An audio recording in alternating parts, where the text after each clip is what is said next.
Hey, how are you? Okay, how are you? Good. I'm Sergeant Hal. It's him. Okay. I just wanted to confirm.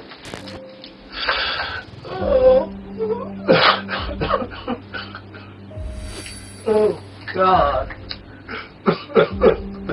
This is James Taylor, and he has just realized that his son is actually the culprit behind a horrific crime. Whitney Gray, a 22-year-old mom from Independence, Missouri, was driving home with her niece and 2 children after a quick trip to the grocery store, but a brief encounter with the wrong driver escalated into an unspeakable tragedy. I keep thinking about that poor woman. Were the kids in the car, too? Thank God. Why would he do that? On the evening of October 16, 2016, as traffic buzzed through the streets of Independence, Missouri, the city's communications center was flooded with frantic 911 calls. Witnesses reported a horrifying incident, a shooting from one person to another that had just unfolded on the road. Officers are immediately dispatched to the scene at the intersection of Winter Road and Sterling Avenue. Upon their arrival, they noticed a woman lying on the ground next to her vehicle, covered in blood. Inside the vehicle, the woman's niece and 2 young children were sobbing uncontrollably. The officers quickly secured the area, moving the distraught passengers to safety while desperately attempting to provide medical aid to the woman. Who is she to you, ma'am? She's my aunt. She's your aunt? What happened? Some guy kept cutting us off, and I yelled at him, and he shot. This is her. Unfortunately, the gunshot wound the woman sustained turned out to be fatal. The officers then collected statements from multiple witnesses who recounted the chilling event. We got multiple witnesses on scene here. I only heard one gunshot. She was the driver.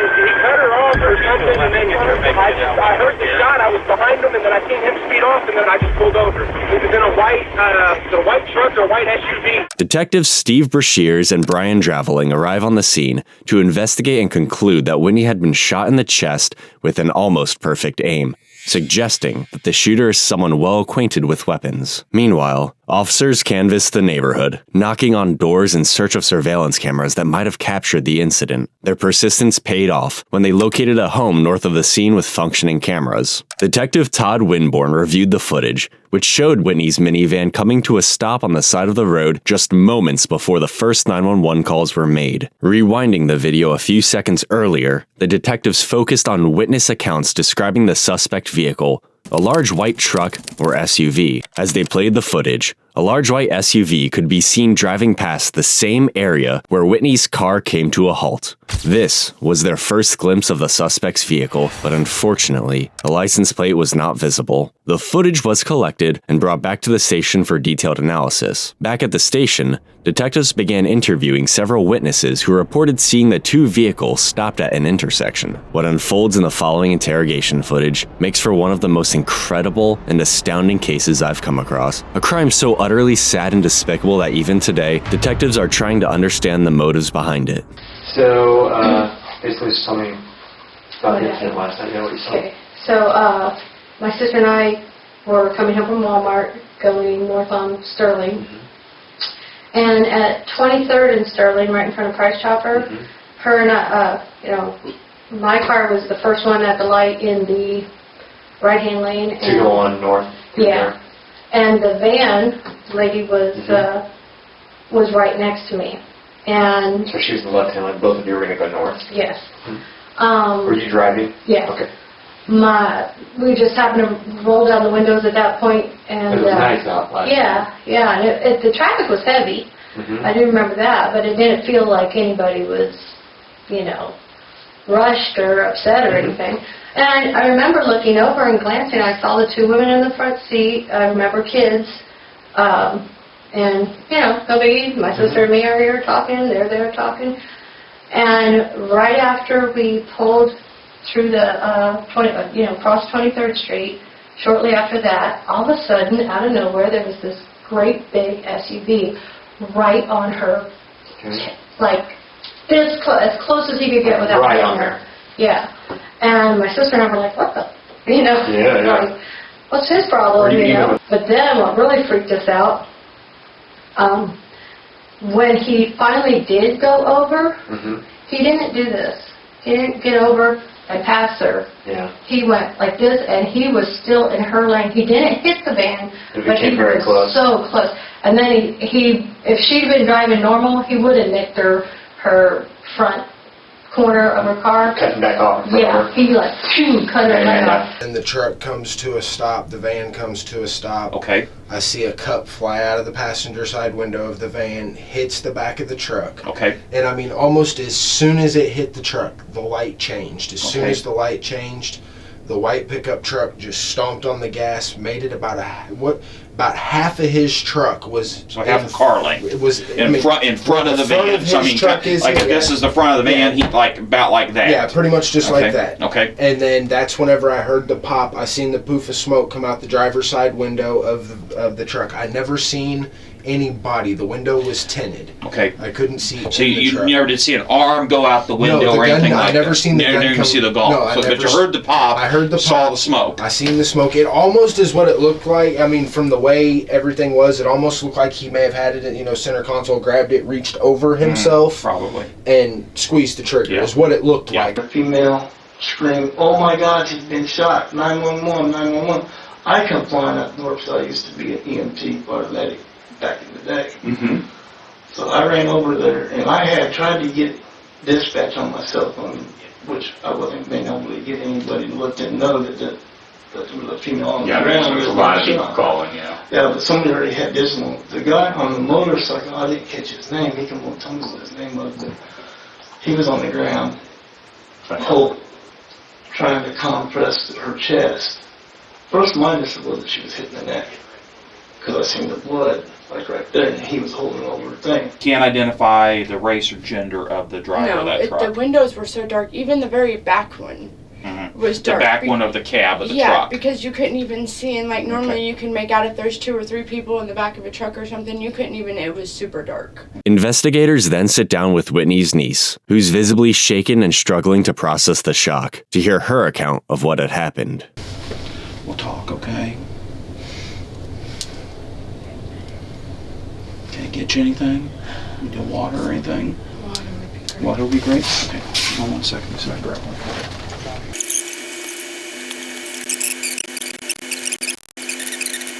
This, and my understanding is our victim is your sister, and I apologize for that, okay? We are going to work very hard, and we will find out who did this, okay? Again, I'm Detective Schmedley, and I kind of got thrown into this. Actually, I was doing something else when they called, so, and I apologize. What was your sister's name? Whitney. Whitney? Great. You were with Whitney, and that's your aunt, correct? Okay. And you were in her minivan. What were you guys doing this evening? Tell me a little bit about that. Tell me where you guys had been or where you were coming from, okay? We were coming from Price Chopper. Price Chopper there at 23rd and Sterling? Yeah. So you just left Price Chopper?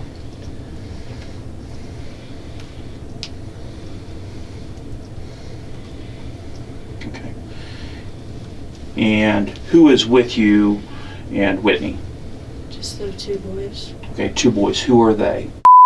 And What's his name? Yes, yeah. 3-year-old and 8-month-old. How are they related to or They're Whitney's children. okay, they're Whitney's boys. Yes. Okay. Okay. And that's one of the boys' names is actually Yeah. okay. How old is he? He's 3.5. Okay, so 3.5. And I assume they got last name of Well, I'm pretty sure has his dad's last Okay. name. I think both of them have their dad's last Okay. name, and they're 2 different dads. Okay, that's okay. How old is 8 months old. 8 months? His dad's Brett Brooks. He was at the scene with my mother. Okay. All right, so it's just you 4, correct? Okay. Whitney's driving the minivan, correct? You're in the front passenger seat? yeah. Okay.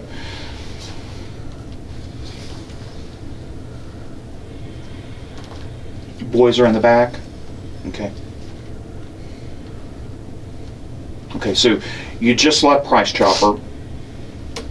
You get out onto Sterling there, okay, and you're going north, okay? Okay. When you pull out of the lot, any issues with anyone? No. Okay. You pull out, you're going north. What happens? Some guy starts getting real close to the car. So she gets mad, she brake checks him a little bit. Okay, so Whitney brake checks him because he's getting too close. And when you say getting too close, he's tailgating you at that point. Yeah. Did he come right up on you, or was he there? Did you guys? She noticed it, I didn't. Okay, so I you just turned didn't around even and notice it at that point. Okay. Did she tell you someone was tailgating her, or did she make a comment? Yeah. What was her comment? Someone tried my ass. And at that point, did you look back? Did you see who was? I turned around back. Okay. What could you tell? What type of vehicle it was? I just saw it was white. I don't White. know. According to the niece, the car had been tailgating them before eventually passing their vehicle. She then admitted to doing something that may have provoked the aggressive driver further. What happens? I mean, We get up to a light, okay. and he comes around, and he's like parallel to us. Okay, so he's side by side. Okay, and I think that intersection we're talking about is there at Winter and Sterling. Okay, so do you come to a stop at the light? Yeah.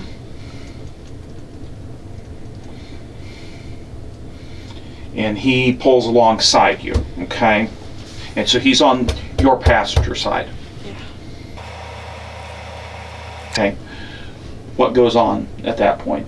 Was there any words exchanged? She yelled, "I have kids in the car," and he leaned his head out and said, "I don't give a f." Okay, hang on 1 second. What happened from there? She told me to throw the drink at him, and we pulled away. Okay, so Whitney told you to throw a drink at him? So what'd you throw at him? Water. Was it a cup of water? And so you threw the water at him. Did it hit the truck? Yeah. I don't want to say truck. Hit the white vehicle. Okay, we'll get to that here in just a second. What happened then? What do you recall? He started swerving over in front of us, and I don't remember anything else. Recall hearing anything? I mean, it was just loud, and that's it. Like, when you say loud, what do you mean loud? Like a bang, like a gunshot. Okay, so you heard a bang. When you heard this bang, you think it was a gunshot. What happened in the car? I mean, what's? She couldn't drive, and we were swerving, so I had to sit on her lap and drive and park the car. Did she tell you what happened? She just kept saying she's been shot. Okay. This officer is so efficient at extracting information without further traumatizing the witness, the niece herself is remarkably composed, and unlike the other witnesses, she could vividly recall the man who shot her aunt, having seen him up close when their vehicles had stopped at a red light. As he was pulled up alongside you, I say it's a he. Did you see the driver of the vehicle? Yeah. Okay. Describe him to me. He was white. A white male? Yeah. Okay. Younger, older? Early 20s. Early 20s, so like 20 to 25? Okay. He was kind of skinny. Looked like he had a skinny build? Yeah, he had blue eyes. And why do you say blue eyes? Because I saw him. Okay. They stood out to you? That's one thing you noticed? Anything else? What about hair color? He had a hat on. Had a hat? What did his hat look like? Like a baseball cap? Kind of like a fedora. A fedora? So it was like one of the hats that has a brim all the way around it. Gopher's hat. What color was it? Okay, that's fine. Do you recall seeing any hair coming out from underneath the fedora? No. What about facial features? Mustache, He had beard, a little goatee? bit of scruff like he just shaved. Okay, so unshaven? Glasses, tattoos. Did you see any of his arms or anything? So when you were side by side and Whitney had screamed at him, did he lean out the window or anything? He And leaned his head out. leaned his head out. Okay. Know about what was he wearing a shirt or anything? I didn't Don't recall, but a fedora, like a fedora hat. Okay. If you saw him again, could you identify him, do you think? Yeah. Okay.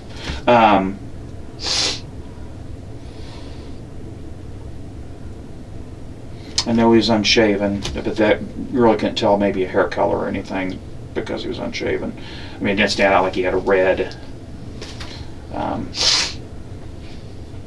Had you ever seen this person before? So this was just a random act then? Never met him before? Never met you didn't have any issues with anyone inside the No. price chopper or anything?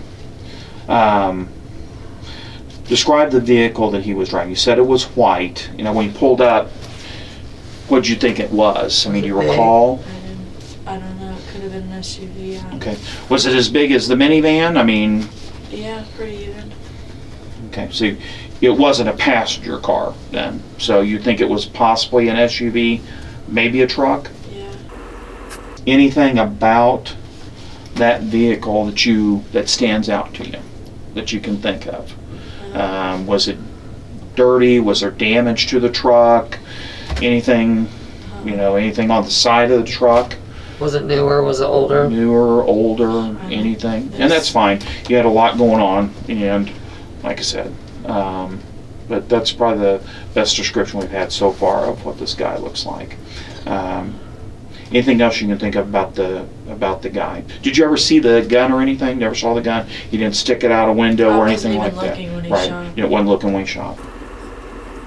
Where'd you shoot from? What angle was he at? Is he beside you, in front of you? Kind of in front. He was like swerving over into my. He like swerved over, shot back.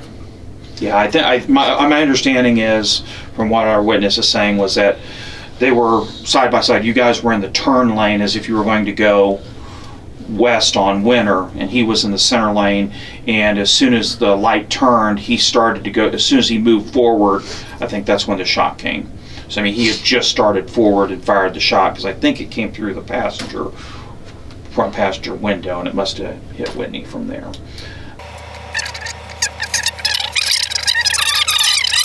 But like I said, we'll get him. Okay, just have patience. So we got a lot of detectives working on it right now. This is crazy. Yeah, it is. Yeah, it is. It absolutely is. This is of a road rage, pretty much is what it was. Yep, I agree.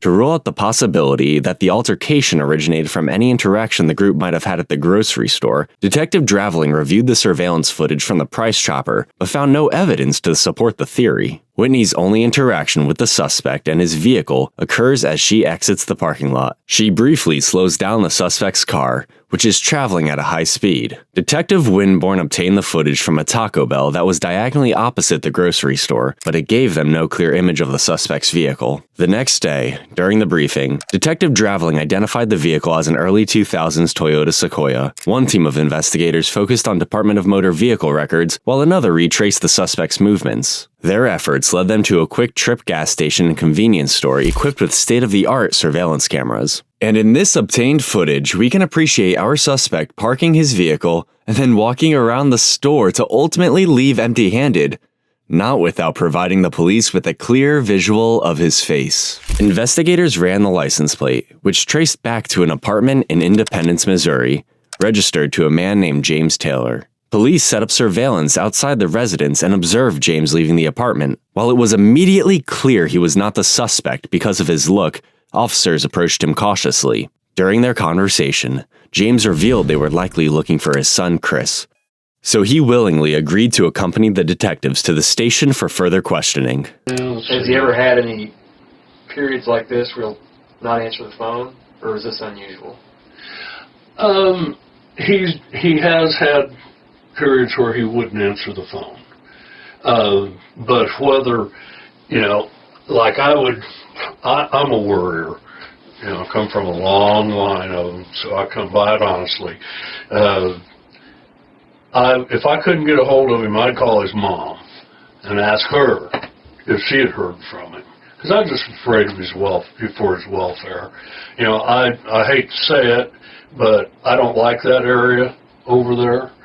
I used to live over there off of Truman Road, just right up the street from Quick Trip, and it was horrible.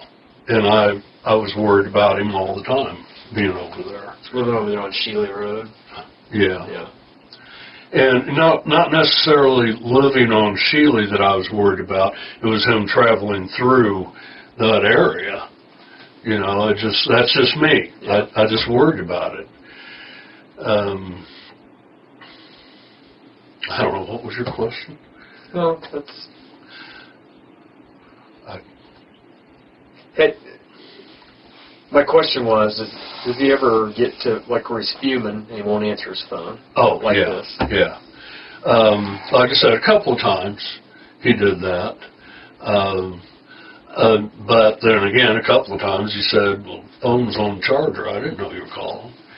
You know. So does he have any family members that he was ever really, really close to? No. That say have passed away or anything like that? No. Well, yeah. My dad, his grandfather, he was real close. He came, matter of fact, they gave him leave from the Army to come back for his funeral. And he took it real hard. You know, and then when he went back a couple of days later, it wasn't but a week and a half later that my mom died. And they wouldn't let him leave. They told him, if you do, you can't come back. You know, so.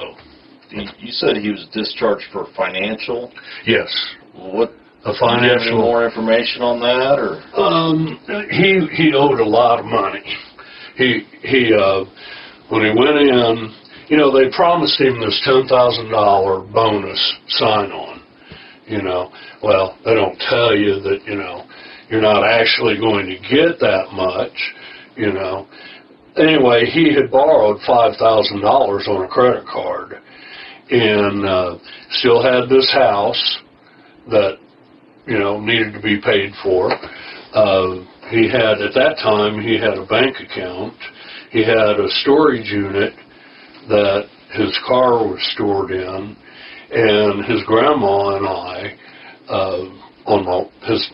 his grandma on my wife's side, was helping me pay all these bills, and he knew, you know, that we couldn't do it. And when he talked to his commander, they just, see ya. Does he have a storage unit now? No, he got, matter of fact, before he even got back, I pulled the car out of there, paid the guy what was owed, and took the car over to my apartment then. That was years ago, though. James goes on to describe Chris as anti-government, heavily involved in prepping, and deeply committed to a survivalist lifestyle. He described Chris as not being very social and was surprised when he wanted to enlist in the military, but thought it was very honorable. James did not know where Chris was, but told detectives that a lot of his personal property, including a handgun, camping gear, and his car had gone missing. James believed Chris was hiding from them in the woods. They're going to come to your house. Yeah. Well, you know, I know Becky doesn't know. Becky doesn't know as much about it as I do. So anyway, and they already knew where he lived. You know, so. James, visibly shaken, had called his ex-wife to share what had happened. His shock and disbelief over his son's actions are unmistakable, reflected in his trembling hands and unsteady demeanor. Sadly for him, not too long after, he confirms the worst. I told her where I was. Sure. You know, no sense lying about it, and told them that they were going to be being questioned. They're going to be questioned. They're not going to run. She's just like I am. They have nothing to hide, and they even know less than I do. See, you're not under arrest or anything. Oh, I know. I know. You're here, as we view, trying to help us locate your son. Yeah, exactly. Yeah, I know. My sergeant showed you this. Yeah, I know. That's my son. I forgot that he wore that type of a hat. That's why I kind of asked you hats. Yeah. Would you be willing to initial this and say, this is my son, this is right out his name? Hopefully I can do it without shaking too bad. Then, it finally dawns on him.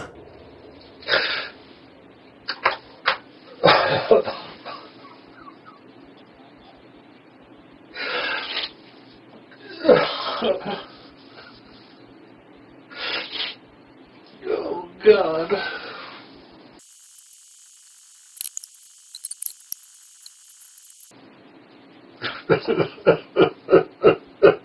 It's hard for James to think that he has a son who is wanted for such a crime. His heart is broken over what has happened with his son, but he also cries when he thinks of the lady's children, showing us the type of person he is. Where he was, where they got the picture. I mean, I know you can't tell me a lot, but... We can't really tell you a whole lot at this point on some of this stuff, and I apologize for that. No, I understand. But like I said, our goal is we want to talk to Chris, and we want to get him here to talk to him safely. That's our goal. I know that's your goal. Yes. But I'll tell you, don't give your life up for it. And I'm serious. You know, he knows he's got to know that you're looking for it. Yes, sir. You know, and whether or not he would just give up, I don't know. Okay. But I appreciate your concern there. We're going to do everything to keep everybody safe. I know you will. That's our number one goal. Yeah. And believe me, I hope that I'm coming across as someone that really appreciates you guys. No, you are. Yeah. You've shown a great amount of concern for us and everybody else just coming up here to talk to us. We appreciate that greatly. Well, you're welcome. You know, I wish it was under different circumstances, but, you know, I told him years ago, man, that you get yourself in jail, I won't get you out. Yeah. You know, you get in there, you're going to be just like my dad did. You got your ass in there, you can get your ass out. Yeah. You know, so he knew that he couldn't come to me. Yes, sir. You know, he can't go to his mom. You know, and I'm being so honest with you guys. You know, that's why I kept saying, you know, hoping that he never finds out. And I keep thinking about that poor woman with the kids in the car, too. Thank God. Why would he do that? Sir, you'll probably never be able to answer that. I know that. You'll never know what was going through his mind, or I won't either. Yeah. Who knows? I know. Who knows? It's just there's a lot of unanswered questions for us and everybody right now. So right. That's what we're hoping to figure out. Chris's father, telling the detective to keep himself safe and not give up his life trying to take his son into custody, says a lot about his son's tendency towards violence, and even more about James's character and integrity. Chris broke the hearts of two families that evening, the victims and his own. Look at your daughter. Yeah. You raised her, right? Yeah. But we did have trouble with her. Well, she was a runaway. Well, oh my God. I'm not saying my parents didn't ever have trouble with me, sir, or my sister, or anything. Right. But, you get through what everybody calls the rough years. And, you know, most of the time it works out. Yeah, it does. But when you get late teens and you become a young adult and you start making your own decisions and you lead yourself where. Yeah.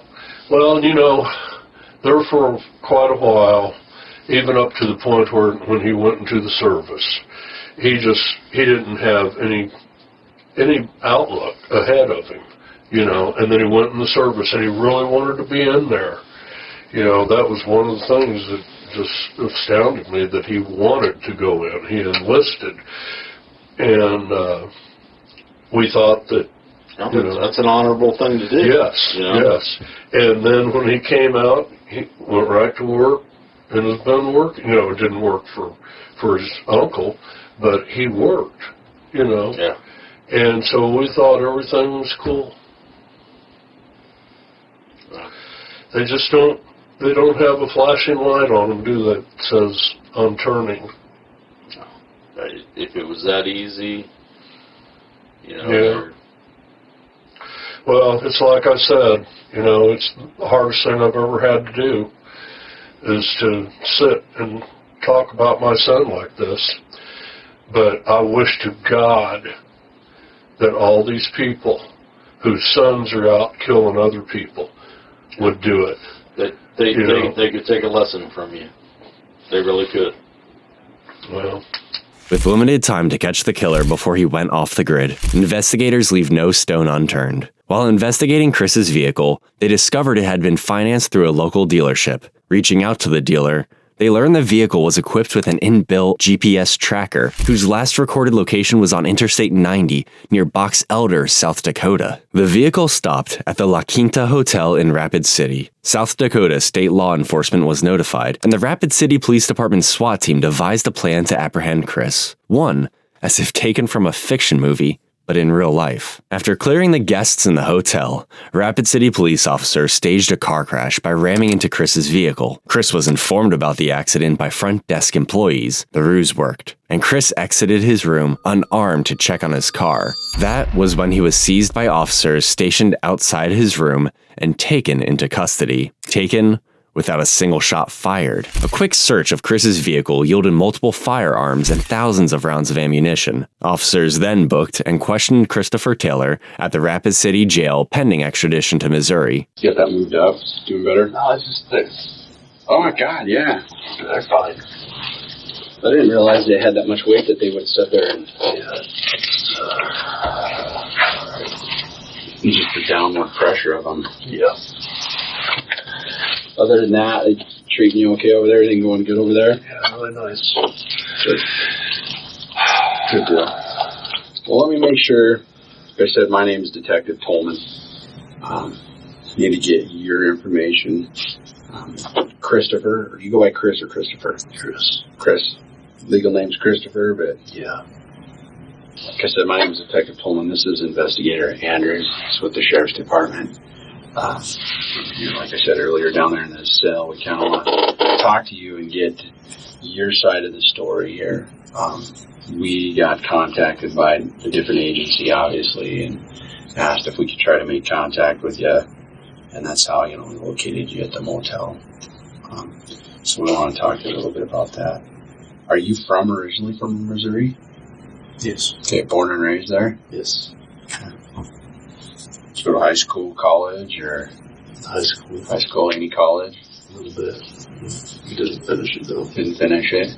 What college did you go to? Longview Community. Just a small community college. What were you going to school for? Graphic design. What kind of work did you do? Construction. Like residential stuff or commercial stuff? Or? Yeah, residential remodeling. Gotcha. Since you're obviously in custody, you're sitting there in the handcuffs, you're not free to take off and leave. We have to read you Miranda. Okay, that's part of what we have to do when you're in custody. Okay, I'll read you through these, and at the end we'll see if we can talk to you about what happened. Right? After having read him his rights, Chris's interrogation begins. You know why we're here. You know what we're wanting to probably talk about, and we've got, especially us, we've got one side of the story that was given to us from law enforcement in Missouri, and kind of just a synopsis of what they did as far as their investigation and what they found out, and we want to see, basically your side of the story and see where it, fits in with their investigation. You seem like a pretty honest guy to me so far, and I'm hoping we can have just a good open discussion and kind of iron out all the details. The incident that we're investigating, obviously, was a gal getting shot. And that happened on the 16th, so that would have been Sunday evening. I'd like to go back to, say, Sunday morning. If you can recall back, Sunday morning, and kind of give us a rundown of what you did that day leading up to, this incident happening. And I'll just kind of leave it open to you to just kind of fill us in what your day was like. Since the detectives want to know all the information they can, the detective adopts a calm and approachable demeanor with Chris, aiming to put him at ease and encourage him to open up during their conversation. 6:15. Left there, went straight to the grocery store, Hy-Vee and Nolan, and Independence. Bought groceries. Went home. Went to the gas station to get some water. And went back home. Left again. Heading north on Sterling. And I was sitting at the light at 23rd Street in Sterling. There's a vehicle in front of me. A couple more to the right. We started, the light turned green, we were going up the hill. And the car in front of me was going slow. And I was just sitting there waiting for them to speed up, but they didn't, so I waited for somebody to clear off to the side, and I sped up and went around them to get up to the speed limit. And right then, the van started speeding up next to me and yelling at me, and I rolled out the window, and she says, "My kids are in the car." And I said, "Okay, well, you can at least do the speed limit." And I started to speed up. Well, they sped up too, and whoever was in the passenger seat threw something at the car. And with my training and everything, it was almost like reacting to contact. And it was instantaneous. It didn't even think, it just happened. And I don't know why, but it was a negligent discharge without looking. So I fully missed making the shot, but God knows I didn't mean it to happen. What happened after that? I freaked the f*** out. I couldn't, it was like,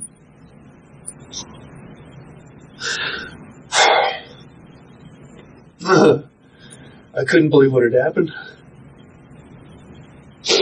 I panicked, and I'm like, "Oh my God, what did I do? So I didn't know what to do. I just hit the gas. I turned, I went back home, and I sat there. And I'm like, stewing over this, and I didn't know what the hell to do. I was so freaking scared. And I sat there. I didn't know what had happened. All I knew was that I freaking negligently discharged my freaking firearm in the city limits. So I went home. I heard on the radio that someone was shot and killed, and I freaked out. I couldn't believe it. So I panicked. I started packing up all my stuff. Originally I was packing it just to freaking get it out. And I'm like, I didn't know what to do. So I put everything in the car and I just started driving. And there we are. Suspects like Chris are a stark reminder of why it is never a good idea to engage with aggressive drivers. These kinds of people have issues with themselves and are just chomping at the bit to take it out on others and the slightest provocation. Emotional and coming to terms with what happened, Chris provides an explanation for his drastic actions. You appear to be a guy that tries to do right. Never done anything. Caring person. And I don't think you meant to kill somebody here. I never meant to hurt anybody at all. And I can obviously tell you're really remorseful about the chain of events and what happened. Hey Chris, when you mentioned training, what's your background? The Army. Army time? What'd you do there? I just went through basic and AIT, but I had to get out for a financial hardship separation. Okay. No, just training wise, just like anything else, it's just tactical training. It's just like the police do, they react to contact. If maybe I didn't do it, Craig, I don't know what the hell I was thinking, but it was just natural. Yeah, it happened fast. But let me ask you a question. I'm guessing you're talking with a handgun, was it? Yes. What kind of handgun? A Smith & Wesson M&P 40 caliber. 40 cal? Full size damages. 4 1/4 barrel. So typically, would you just, it would be an object in your car for protection, that kind of thing? Yeah, it's a daily carry. Okay. So do you carry it on your person or in the vehicle or either? In the vehicle. Okay. So like in that particular day, where would it usually be kept? Right next to me, between the seat and the center console. So not in it, but kind of in that crevice there. Yeah. Is it holstered up or is holstered? Yeah. Okay, so there's a holster there for it. Do you recognize anybody? Wasn't anybody you knew or had run into? Or No. And you mentioned an object being thrown. Can you remember any details about that? It had water or something in it. Okay. But it was big, whatever it was. But bigger than this? Yeah. Because when it hit the side of the car, and I instantly just reacted to it. And did you know it was a water jug hitting your car, or did it? It happened like that. Okay. Like I said, it was reactive contact, and it was just trained response, muscle memory. You told him you have the gun in a holster between your seat and your console. At what point did that gun come out of the? Because you couldn't have had a negligent discharge with it in the holster, correct? No. So it definitely came out of the holster. When did it come out? I'm trying to get a good definition of negligent discharge. I'm driving forward and something comes and hits the car. I always have my hand right there. It's like we do. And as soon as it's like that, out the window. Okay. So when I say negligent discharge, when you say that to us, that's a guy in the range who's not paying attention to his gun and has his finger on the trigger and puts one into the ground or into the ceiling or something like this. You're saying your reaction because of the contact was pull the gun, brought it over this direction, and boom, it went off. No, it wasn't like an... It wasn't an intention. That's why I say it was a negligent discharge. I didn't pull the trigger on purpose. Okay, you brought the gun out of the holster though, right? And swung it this direction. And I'm just guessing by your body positioning, did you even acquire a sight picture? No. Anything like that? I didn't. Was the gun in one hand or both hands? One hand. Steering wheel. Up over the top or under the steering? Oh, I can't do it, but... Yeah. Over the top. Okay. Was your window down? Yes. Because you guys had exchanged some words. Were you meaning to display this gun to somebody? You know, like they're exchanging words or something like that? You don't know what they're to the point they're throwing stuff at you? Is display this gun to back them off? Like I said, it was just reaction to contact. It wasn't muscle memory. It wasn't anything other than that. Chris states that he has training and a .40 caliber firearm that he keeps next to him, but does not understand what an actual negligent discharge is. A negligent discharge is when a firearm is accidentally fired due to carelessness or a lack of attention to safety rules. It is up to you to decide whether this was a negligent discharge or not. Moreover, Chris wasn't in the Army long enough to develop muscle memory. Despite knowing there were children present in the car, Chris chose to act out on his anger. It was an accident. Okay. And you panicked after that? To say the least. Did it startle you when that thing went off in the car? Yeah. Did you have to clean the car out after this? You know, you went home, cleaned the house up, but did you clean out your car, stuff like that? No. Did you think the shell casing's probably inside your car then? No, the handgun was outside the window. The handgun was outside the window. Okay. You didn't feel it, kind of, that's going to eject to your right, but it missed the window, huh? Didn't come back inside of your car. If your hands out here like that, some of them would direct far to the rear. The window was down from when I exchanged words. Okay. What did you do with the gun? It's gone. It's gone? I tossed it in the river. Okay. Where in the river? You understand that's very important to find out. I know. That was it's in the state. In Missouri? No. Or South Dakota? In South Dakota. You say river like Big River? Yes, the Missouri River. Oh. And then the reason I tossed it was because I couldn't stand the thought of having a freaking weapon in my possession that took somebody's life. Right side, left side of the bridge? As you're crossing, do you remember? I went across the bridge and came back. So it's on the, if you're coming from town, it's on the left side. The right side if you're heading into town. So, Stayed at your house. Did you sleep at night at all, or no? no, I could sleep. Yeah. You ever have any other confrontations with people like this? Never. Never. Never even been in a fight. Is there any other things going on in your life that's kind of been rough on you? Your dad was worried about you. Everything's good, that's the problem. It's, you know what? Everything was good in my life. You know what's worse? The family of that girl that I killed. How the f*** am I gonna live with that, man?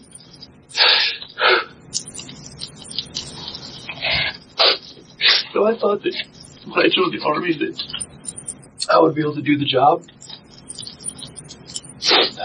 And this is probably a damn good thing that I didn't. That I had to get out.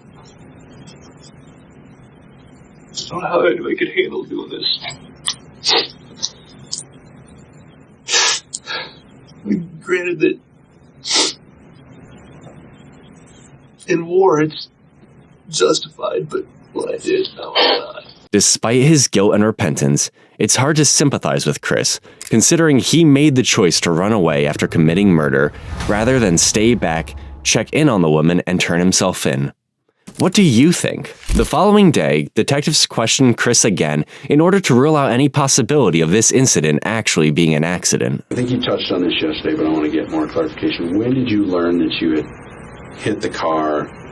Well, I mean, more so hit a person, and you know. Right. So whenever I got home, I sat around, I don't know how long, I was panicking, just freaking out, not knowing what to do. I got on my phone and looked at the news, and that's when I saw the shooting in Independence. And I really started to freak out, but I wasn't sure if anybody had died as shooting. And then, now I'm just getting my stuff together. I guess I know that I'm either gonna freaking go to jail or what, but I start packing up all my clothes and everything that, it's not my place, and it's a rental place, and I can't leave this place this way. I can't leave that burden to my dad or anything like that to come and try to take care of it.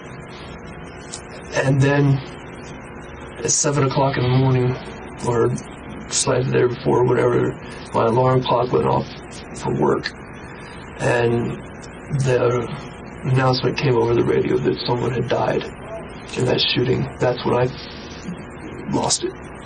You were already kind of in panic mode. I gotta get out of here. I gotta, before you even knew that you'd hit anybody or. Yeah. Okay. When you shave your stubble off your face and stuff like that, is that normal for you to shave every so often, or is that a try not to be recognizable for a little while? It was a panic thing. I usually wear stubble, but no, it was a panic thing. And you thought about getting it off of there that not be I don't know. I just, like I said, it was panic. There wasn't any really rational thought put behind it. It was post-traumatic. I'm not sure if that's the right word, but you understand the gist of what I'm... I agree. Chris is a construction worker, acting like a combat vet with PTSD. He's trying his best to minimize his actions, thinking he could get away with it. Although Chris is trying his hardest to appear dumb, his quick thinking kicks in the moment detectives ask about his phone. The prosecution is going to use any type of little tiny thing anywhere in my past or anything to try to paint me as someone that I'm not. And like that's why we were talking about the whole survival thing, being labeled as a crazy prepper or something like that. That's what they're gonna do to me, and that's not who I am. Know too that your defense is going to have access to all the same stuff. You know, everything that we have. But at the same time, when stuff gets put out in the media, it becomes impossible for a fair trial. Yeah. We deal with that here too. Facebook. It's one of our greatest tools, but it's one of our biggest enemies, because when something bad happens with a law enforcement officer, it goes out and it's the gospel truth. Yeah. And we're labeled this, we're labeled that. Heck, you see firsthand down in Missouri what's going on. Mm-hmm. We know there's problems. There's a lot of good cops, but we're dealing with stuff that's happened down there. It's the same thing. It can happen to anybody. Yep. Mm-hmm.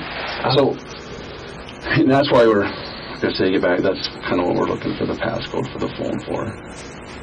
It's a quicker, easier way to just access it. They don't have to hook it up and try to. Can I wait on that for my lawyer? Mm-hmm. Yep. And that'll be down the road. It's just a question that came up when we were talking over our notes. Okay, well, I will grant them access when my lawyer... Okay. Yep. They'll probably still go ahead and work on getting a search warrant. And if there's some certain phones they might be able to get access to without the passcode. They're going to force it, I mean... No, they'll even... I think we have... Well, I don't want to make this difficult. I just want to protect myself, That's fine. No, that's perfectly fine. Even if you said, hey, this is my passcode right here, this is how you're going to get into it, they're still going to go write the search warrant, so a judge looks at it and says, yeah, it's reasonable. You guys got probable cause to want to check that phone out. And so then they would just have the passcode at that point. That's the reason. But you can... No, I mean... You can talk to them down there about it. I don't want to... because I've been open about everything else. It's just... Digital technology is like... It's a double-edged sword like anything. Mm-hmm. And I'm not hiding anything, and I don't want anybody to think that I am. So, if it helps me out more to give it right now, I'll do it. But I would still like to wait.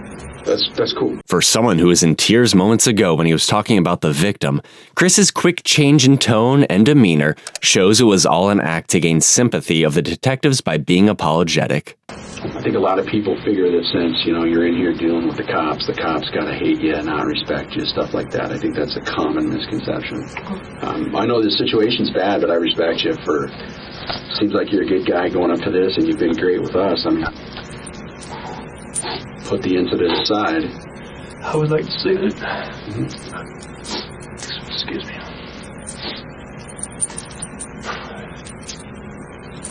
I'm very appreciative of how nice you guys have been about this, and the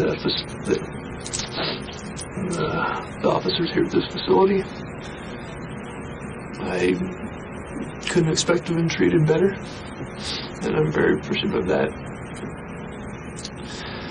I just don't know if I would receive the same treatment back home. We'll be there. I'd like to hope you would. I mean, obviously we don't know people down there. I don't know them either.